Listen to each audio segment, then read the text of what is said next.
Welcome back to the Oak Bloke second article, and this is covering idea number 2, which is Pershing Square Holdings. And I'm going to share my screen and let's dive into here. Right. So, yeah, I'm going to assume that you've watched the first idea, so I'm not going to go back over my spreadsheet and workings, but I would encourage you to maybe start with that video before watching this one. But this idea, yes, it's FTSE 100. Yes, it's not an AIM stock that I'm apparently known for. But you look, as far as I'm concerned, I've followed Bill Ackman for a number of years. Certainly appears to me to be a smart guy. So, of course, his fund has always been interesting for me, and yeah, I mean, it had a strong run up. I think in 2023 or 2022, and I banked I think it was something like a 30, 35, 30, 40% gain, and said thank you very much, see you later, Bill. And I suppose as with all these things, I periodically go back over past ideas and just sort of say to myself, well, was I premature in exiting that, and has it gone back down? Has it gone back up? What does it look like? And I must say, I was pleasantly surprised when I looked at this again in 2024. So I looked at this a few months ago, actually. So it was quite an easy choice for this to be part of 2025. 2025 ideas. These are just ideas. You make your own investment decisions. Nothing I'm saying is advice, investment advice. Far from it. You make your own investment decisions. So yeah. Look, I from my point of view, I really liked its past history and how during COVID, the swaptions that they had spent, I think it was $26 million, that delivered a $2 billion return, is a yeah, that kind of that kind of market idea for average investors. We just simply don't have access to the tools and the uh, options, swaptions, and everything else to do these things directly. So to do it through a fund manager that knows what they're doing and can place outsized bets that are that have a large potential return, but also just protect in the case of a market drop, market plummeting, to have that kind of parachute. To my mind, is well worth a penalty of, I mean, 26 million if that hadn't gone Bill Ackman's way. I mean, we're talking what, 0.2% of the portfolio, maybe a bit less. So as I did it a second time in 2022, I think it was, with the bet on interest rates going up, that inflation was rising, that it wasn't just temporary. Of course, the market was saying, oh yes, it's just a temporary rise in rates, everything's going to go back to normal.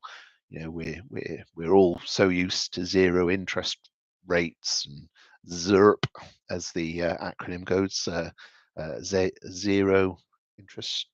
I'm trying to think what the acronym even stands for. Yeah, a zero rate world, essentially. And of course, now we're probably fairly used to not living in that world that seems so normal for so long.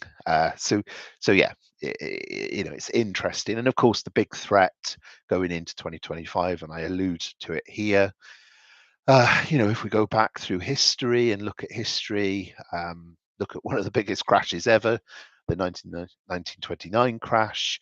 Um, what preceded that and was a big factor of obviously the American stock market being at very elevated levels was didn't help. Um, that there was a lot of leverage, a lot of trading on margin, that kind of thing. I think in my history lessons, I remember my history teacher telling me about how shoe shiners were taking bets on the stock market and racing out to invest borrowed money on certain outcomes, and everyone was getting in on the action. Sounds a bit like crypto, but I'm not going to start on poor old crypto on this video.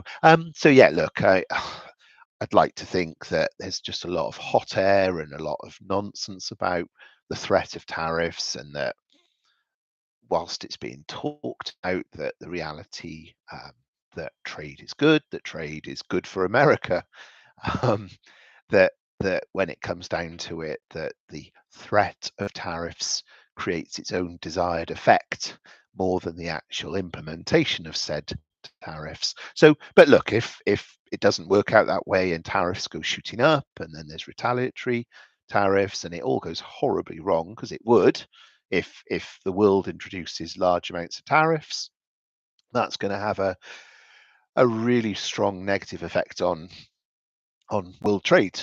No two ways about it. So yeah, look, it, I don't know that Bill Ackman has done something to bet against that happening, but it's the kind of thing that you'd imagine he would be looking at. So that's kind of my supposition. That's all it is a supposition. Um, I don't know more than that, and he doesn't say. So yeah, there's that outsized bet. There's also some great holdings. Just kind of I'll cover these briefly with you. Universal is a very large music um, owner. Uh, if we look at their if we look at their numbers, I mean, over a couple of years, they've grown revenue like so, earnings like so, free cash flow like so, 40% return on equity. I mean, this is just an incredibly strong business. And the points that I make in my article is that they have 9.5 billion users. Someone might look at that and go, "Well, hang on a minute, there's not that many humans on the planet," which is true.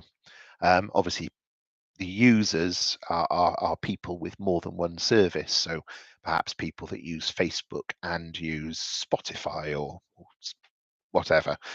Probably we all use several services, don't we? So that 9.5 is not 9.5 people, just to be clear. But yeah, the number of users has grown over time, and continues to appear to grow into the future. And later on, I talk about the levels of penetration and who's paying for subscription services, and there's a vast runway still to go across the world.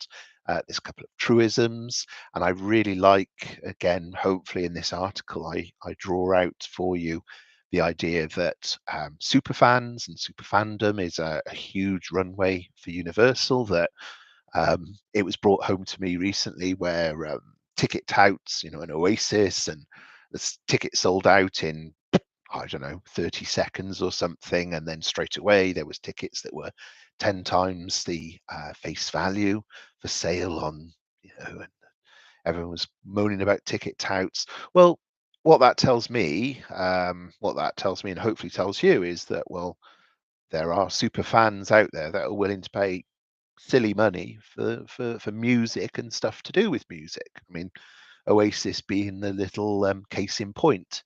It's also true that we pay much less for music today than we did 20, 25 years ago. That Napster spoiled it um, for everyone and everything. That we grew unused to paying £9.99 for a CD or such like. That we grew into this expectation that we should just be able to access music for free.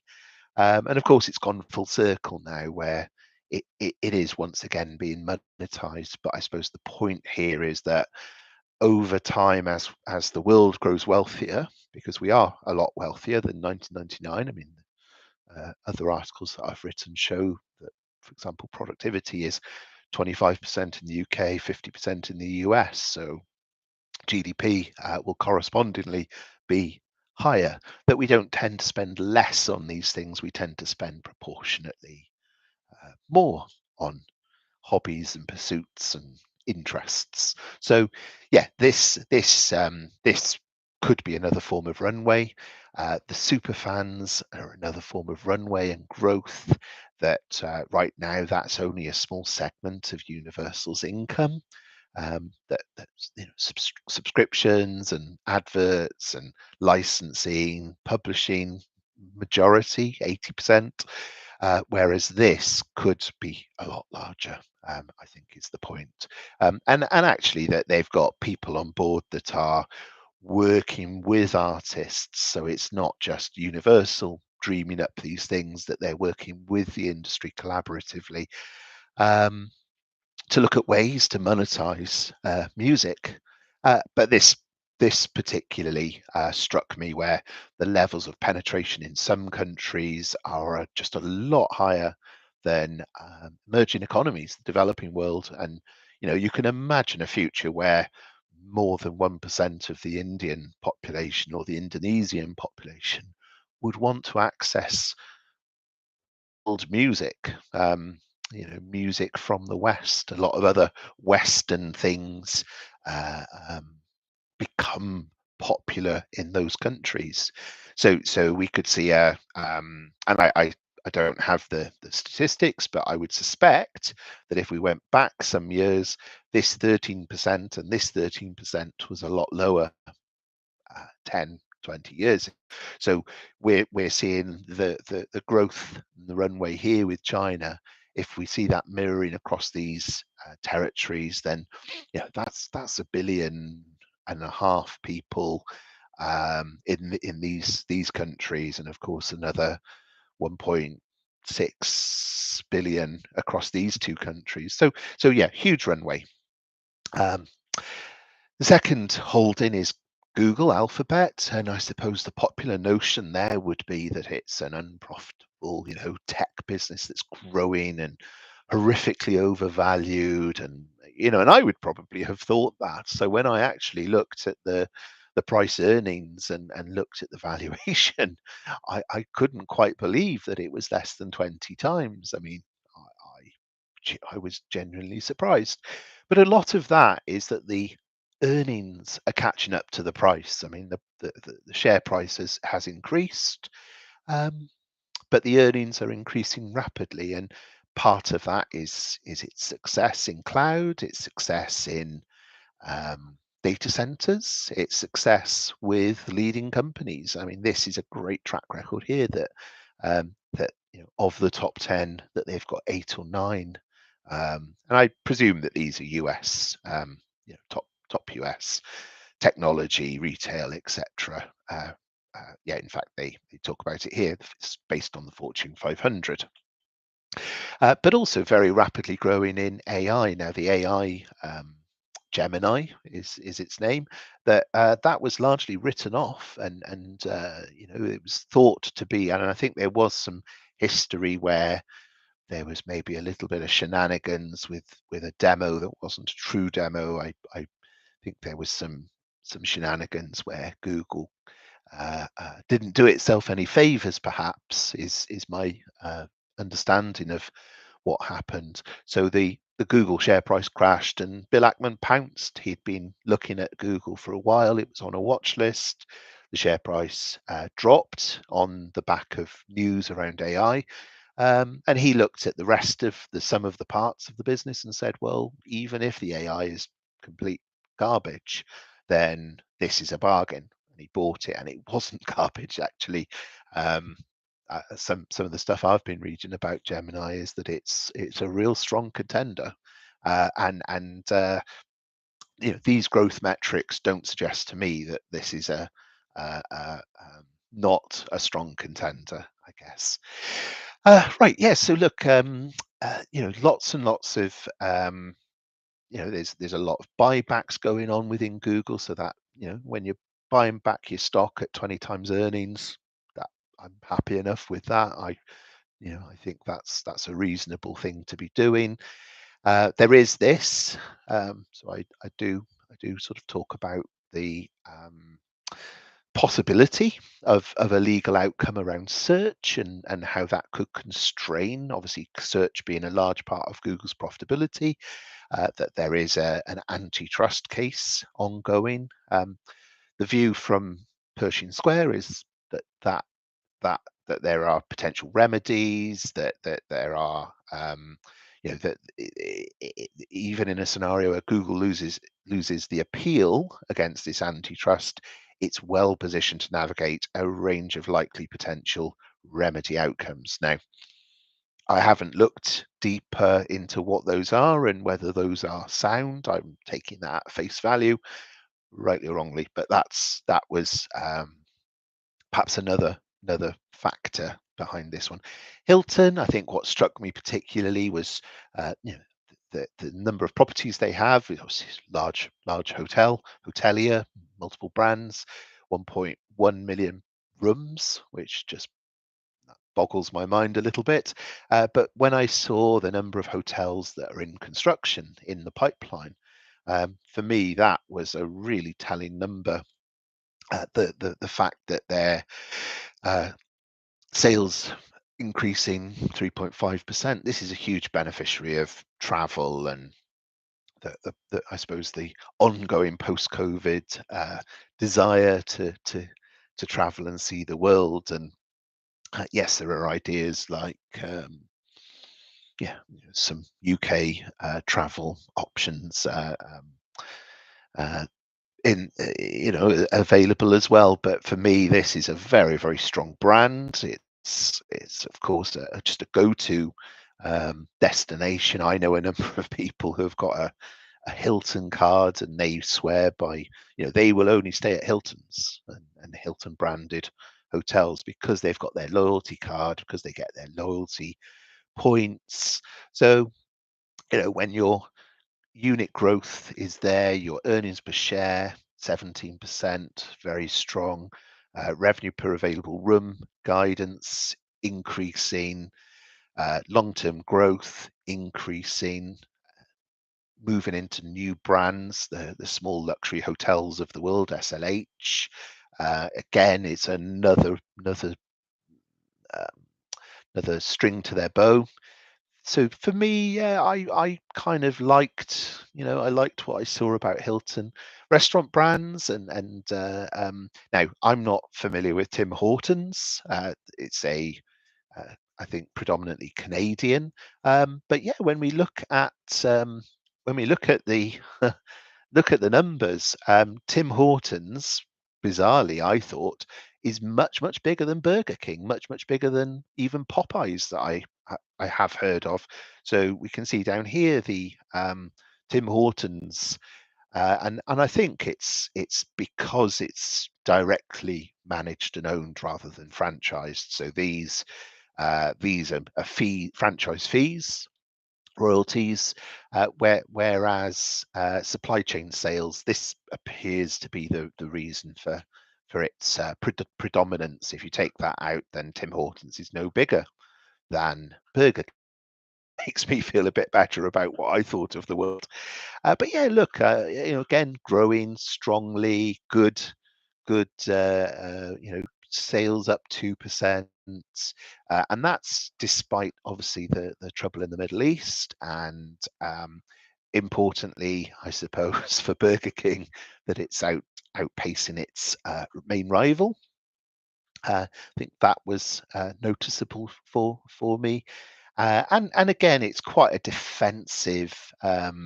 People are still going to go to something like this. Moving on to Chipotle, again, this is a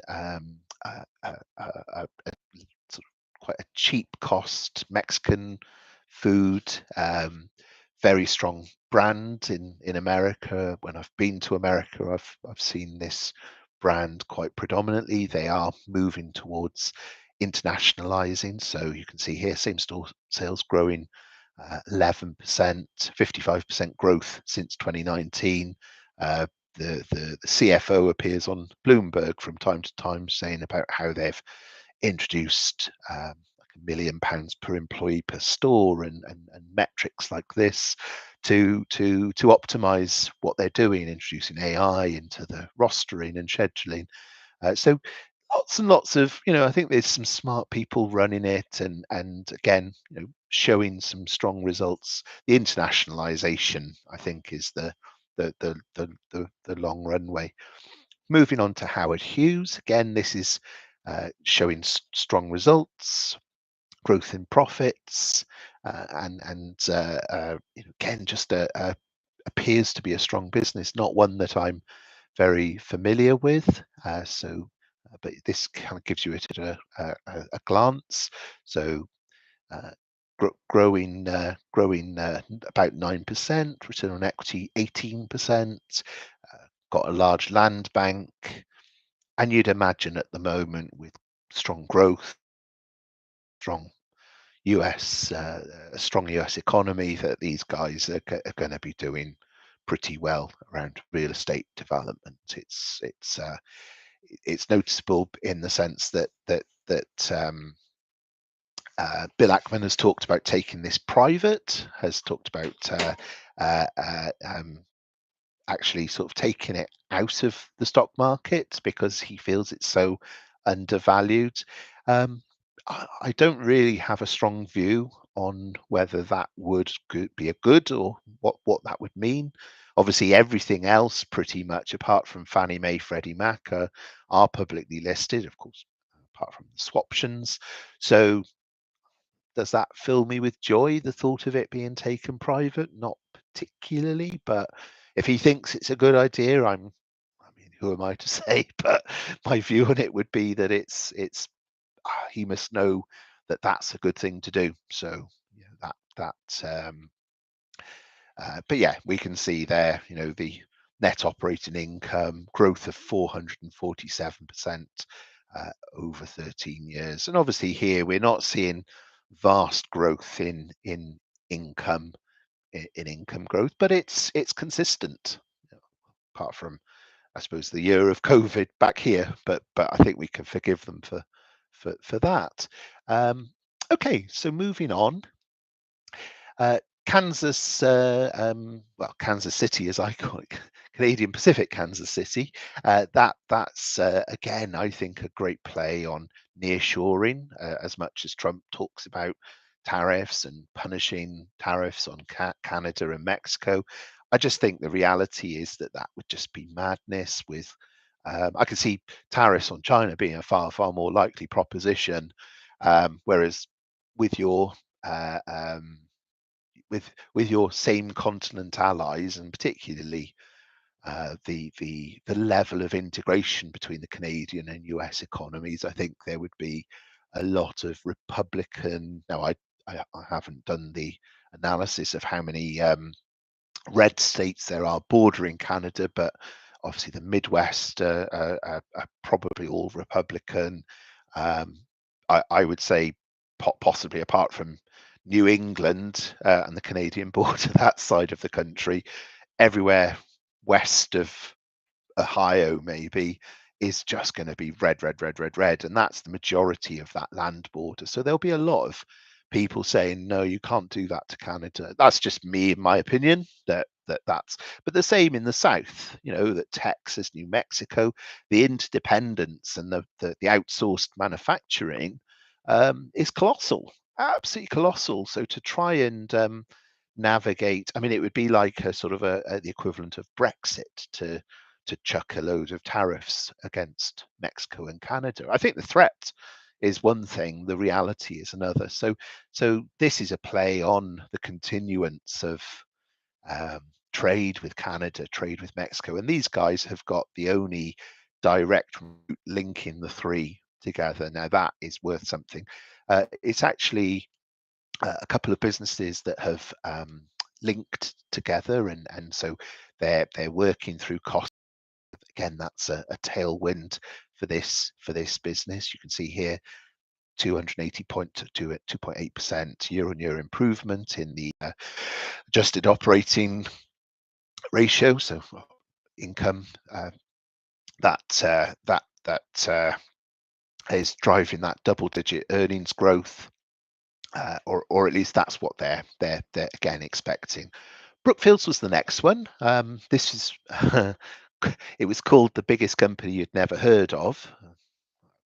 It's arguably, we, as people presumably predominantly in Britain, potentially there's several of these companies that you'll have never heard of. So I didn't think Brookfield particularly deserved that title, but there we go. But yeah, they're kind of one of these infrastructure companies that have got vast amounts of debt, vast amounts of infrastructure projects. They run a lot of leverage, but have grown their assets under management very, very, very, very far and fast. I mean, we can see, this is what they see as their chart of growth going forwards, 20% compounded annual growth. But yeah, if we go back to I don't know if I've got it here on screen, 40 million is a great party trick. So the idea here is that they've, if you'd invested $1 million to Brookfield 30 years, 40 million today. So they've really, really grown. And again, this is an idea, this is a holding that Bill Ackman is very, very keen on. I looked at the numbers and I didn't like it. I felt that there was a lot of leverage. I felt the returns weren't as strong. There were certain things that I'm happy about where they'd said, "Oh yes, so for example, they talked about there being free cash flow growing to 1 billion." But actually, when I looked at it, there's preference shares. So there's actually non-controlling interests where 80% of that free cash flow would go to them. So actually, free cash flow is not quite as rosy as is made out. It's actually sort of 80% less than is presented. So there are a few things where this 5 billion of distributable earnings, that's true, but the ordinary shareholders, Pershing Square being among those, as far as I understand it, would only see 1 billion of that 5 billion. So there were some things where I didn't feel altogether comfortable with Brookfield, but you can't argue with its long-term trajectory and also its forward view of where it's going next. Which brings me to Fannie Mae, Freddie Mac. So these are sort of state-owned um, um, mortgage businesses. I'm going to be deep diving into these in a future article, and so I haven't really got an awful lot more. There has been some news flow about how Elon Musk has talked about recapitalizing it. So they were brought into essentially state control back in in 2009, the financial crash, and have remained within the US government ever since. Now, the downside to that, or the upside to that, is that the US government are making profits from Fannie Mae and Freddie Mac. The downside to it is that they're also on the hook for all the liabilities. So the idea of deleveraging the government's balance sheet is attractive for Trump and for Musk. So you could imagine that this would be an area where potentially that's something that could change, and that possibly even in 2025. Trump is not, because of the midterm elections, my understanding is Trump's not going to mess around, prevaricate. He's going to get on and make the changes he wants to make, because he's got a 24-month window, is my understanding. So there's a good chance that this could be news in 2025. The level 1, 2, and 3. Obviously, this level 1 is listed holdings. Level 2, level 3. So that's 52 million. This, I believe, this is Fannie Mae, Freddie Mac. If it's that way round, Fannie Mae, Freddie Mac. Yes. Be just my luck to call it Fannie Mac and Freddie May, but anyway, but anyway, so yeah, look, I mean, the holding, the disclosure from Pershing Square isn't altogether clear. They don't necessarily, their disclosures are limited, should we say? But from what I can discern, this there's a small holding, but then I've seen previous news articles where there's talk of Pershing Square owning 10% of these. So as I say, it's something that I haven't really got to the bottom of, and I've not been able to find anyone else. It's not as though you can go to somebody on Research Tree or somewhere where you can get a definitive view on what those are and what the holdings are. So that's a little bit of a murky area, should we say, as are the swaptions. But yeah, if we bring it all together, conscious that we're at if we bring it all together, what I took the last balance sheet, which is this, so we can see the last balance sheet, and this is as of June, that they had cash on the cash of 1.8, receivables of 0.6 roughly, and then portfolio of stocks 12.9 billion, offset by some debts and derivatives, some liabilities, bonds. See, that's all. So you kind of net that all off, and you get to about 12.6 billion, of which you could sort of say, well, I'm sort of more or less, this portfolio is basically the cash kind of covers the liabilities, so we're left with virtually all of this portfolio, and the numbers do change over time. The last disclosure puts the portfolio not at 12.9 but at 12.4. As you can see here, this is as at October, so it had dropped 0.5 of a billion, which sounds pretty horrific. But yeah, the idea is that you can buy Pershing Square for 6.7 billion, so that's 8.4. So you're getting it at a 31% discount from at that price point there. And then you've got to look at it of saying, well, um, whilst the swaptions are in the books at sort of, I mean, I'm saying 29 million. I don't know. I don't know what the value is, other than possibly that it's somewhere buried in these level 1 and 2, or buried in a payable receivable. I don't know. It's going to be buried somewhere. So it's going to be a small amount, but the the protection value of that you could consider as being not on the books but worth something. So I kind of make that point in this article, and I say, well, if you disagree with that, which obviously I'm kind of inventing numbers that aren't there in a sense, then you could say, well, you're getting sort of, for 290 million, you're getting a series of holdings worth 4.2 billion. So you're getting quite a chunk of holdings that are not in the price. And bearing in mind, these are listed companies. Pershing Square are buying back shares as well, is perhaps the other thing to say. So there is that as well. So yeah, look, I mean, to have some pretty exciting holdings, and hopefully this video where I've kind of walked through the holdings a little bit, just giving you a little bit more of a flavor, that you're buying something where you're getting a discount on something that probably shouldn't be discounted, um, and also that parachute, that escape, emergency exit escape if the market goes horribly wrong in 2025.